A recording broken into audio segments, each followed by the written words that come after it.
want to tell you why I'm dropping the anxious avoidant, fearful avoidant labels and why you should too, okay? Guys, I've known about attachment theory since 2021, okay? So for the last 4-ish years, and I have given so many people the benefit of the doubt because they were avoidant, right? I'm like, oh, they gaslight me because they're avoidant. They're emotionally cruel and ghost me and, you know, do this because they're avoidant and they don't know how to like handle their emotions and, you know, oh, they can't have like a honest conversation about their emotions because they're avoidant. Guys, let's stop putting people into anxious avoidant, fearful avoidant, secure, fucking labels and excusing terrible treatment. Even if you're anxious, even if the person you're dealing with is crazy and anxious, okay, I want you to start seeing people as people that are kind, loving, show up for you, know how to set healthy boundaries, know how to healthily communicate, like, you know, have very vulnerable, loving conversations and have hard conversations with compassion and love when they need to, and not run away from their emotions, not run away from their feelings. And then people that self-sabotage every good thing that comes into their life, are cruel, are narcissistic, are manipulative, are cold, are calculating, ghost you, avoid you, are emotionally pull back, are inconsistent, okay?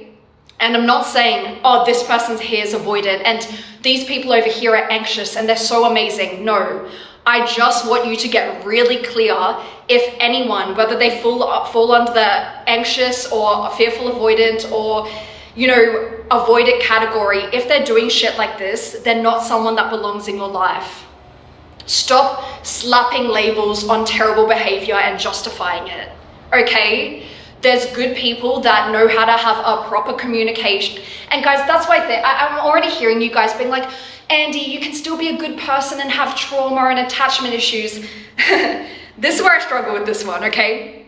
Guys, how long are we gonna stop, like, keep blaming our parents? You're 40 years old and you don't know how to have a calm conversation about your emotions without blowing up and ghosting me? What? Right? You don't know how to not be emotionally inconsistent and keep, like, you don't know how to be emotionally consistent and keep your word, and you're pushing commitment away and we're 35. Like, when are we just going to start realizing that, guys, we all, like, a lot of us came from shit families. A lot of us had traumatic pasts, and a lot of people weren't loved by their mom or dad or, you know, their whole fucking family. But they don't operate like that. They don't operate in selfish, cold, calculating ways. But as soon as you give people that are avoidant or people with those traits, right? It's like you give them a whole pass for being a shit person. Like, yeah, but no, Andie, they're traumatized and they're avoidant. Yeah, but that happened 45 years ago. Like, hello? When are we going to heal and get over it, right?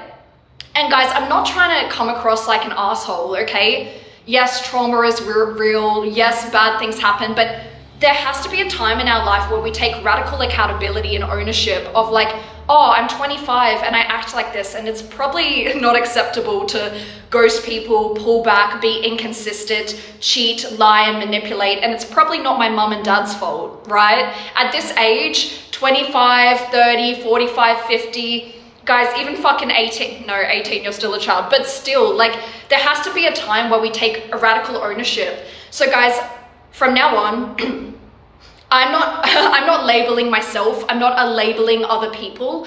The only labels I'm going to put on people is, can you show up for me and have a consistent, healthy, loving conversation and express your boundaries and needs in a healthy way, or can you not? Right? Are you gonna run away from me, ghost me, manipulate me, be narcissistic, right? And if you're like that, I don't care what fucking attachment style you are, you don't have a place in my life, right? Only these people have a place in my life, right? As I have studied psychology for the last like 5.5 years, attachment styles, spirituality, like, you know, law of assumption, everything, like, I'm so fascinated in the mind and spirituality, okay? But we have to start really realizing really shit behavior, it goes past trauma. And I know it's like, no, Andie, trauma, like, you know, drives all behavior and, you know, our beliefs and our assumptions. I understand that. I do understand that, okay?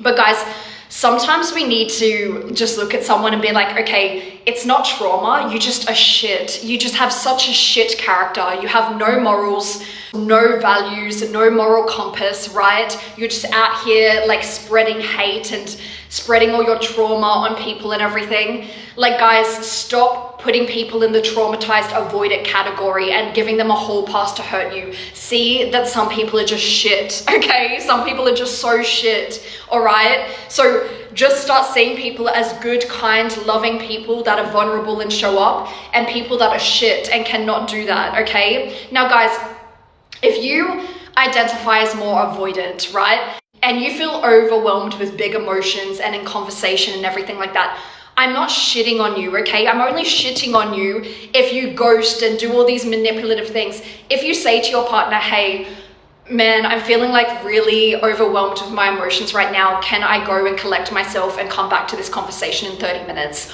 Or you're like, hey, I'm feeling like I really want to run away from this relationship because it's feeling really scary and vulnerable. I don't want to. I love you. Can we sort this out? Totally different energies. See, that goes in the category of being a good person, right? That can communicate their intentions and values, okay? So I'm not saying if you get overwhelmed by emotions or things like that, you're bad, right? I'm not saying that. I'm saying, like, if you can communicate and express, you're in this pile, okay? I know I'm looking at things in a very black and white manner, guys, but I feel like the problem here is I'm always for gray thinking, okay? I want you guys to have a gray thought pattern, right? Of, you know, things are black and white, it's in the middle. But when it comes to these attachment styles, you're too gray, okay? You're too gray. You're like, oh my God, this person emotionally abused me and, you know, physically abused me and, you know, stole all my money and, you know, turned all my friends against me. It's because they're avoidant. No, no, there's something wrong with them. Like, there's something really fucking wrong with them, guys. And it's when people do that, it's past trauma. Trauma is not even the problem anymore. Like, there's something not right in their psyche, right? It's like they're not a good person. Okay, guys? So that's my 2 cents. Drop the attachment styles and just look, are they a good, consistent person with emotional intelligence and conscious awareness?